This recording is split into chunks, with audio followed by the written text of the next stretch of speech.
राजस्थान में विधानसभा चुनाव की तैयारियों के बीच एक पत्र ने कांग्रेस के बीच खलबली मचा दी है। जमवारामगढ़ से विधायक और पार्टी उम्मीदवार गोपाल लाल मीणा ने राजस्थान कांग्रेस चीफ गोविंद सिंह डोटासरा को यह चिट्ठी लिखी है। इसमें उन्होंने अपील की है कि सचिन पायलट को उनके निर्वाचन क्षेत्र में प्रचार के लिए भेजा जाए। इसमें आपको कुछ भी असामान्य नहीं लग सकता है, मगर राजनीतिक जानकार इसके पीछे छिपे बड़े संदेश की ओर से इशारा कर रहे हैं।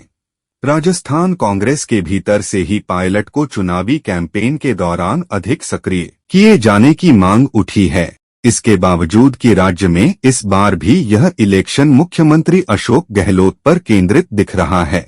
ग्रैंड ओल्ड पार्टी के कुछ नेताओं की ओर से पायलट को अपने विधानसभा क्षेत्रों में प्रचार के लिए बुलाने की मांग जोर पकड़ रही है। इसका कारण तलाश करने के लिए बहुत मेहनत करने की जरूरत नहीं है।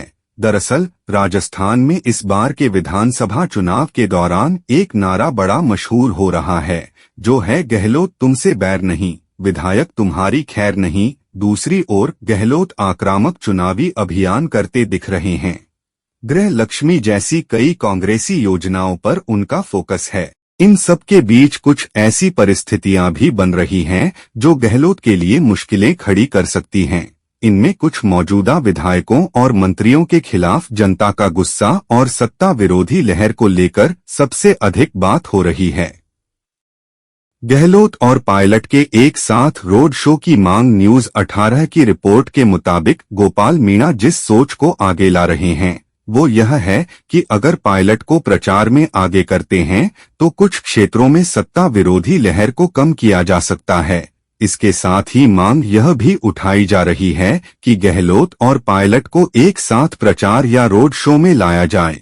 इससे बिगड़ते दिख रहे चुनावी समीकरणों को साधने में मदद मिल सकती है, खास तौर से ऐसे विधानसभा क्षेत्रों में जहां 18 से 39 आयु वर्ग के करीब 66% युवा मतदाता हैं। वहां सचिन पायलट को आगे किया जाना चाहिए। चुनावी रणनीतिकार भी इससे सहमत नजर आते हैं कि यह प्लान कांग्रेस के लिए काम कर सकता है।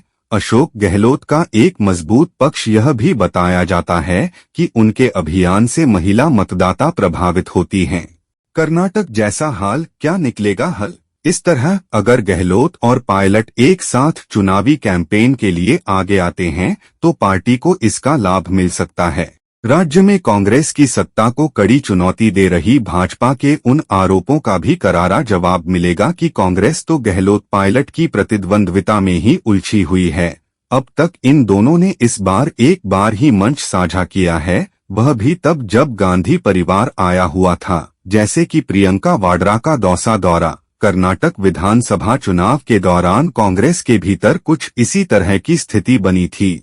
ऐसे में पार्टी आलाकमान ने यह सुनिश्चित किया कि सिद्धारमैया और डीके शिवकुमार अक्सर साथ देखे जाएं। चुनावी कैंपेन के दौरान ऐसा हुआ भी और जिसका उसे पूरा लाभ मिला।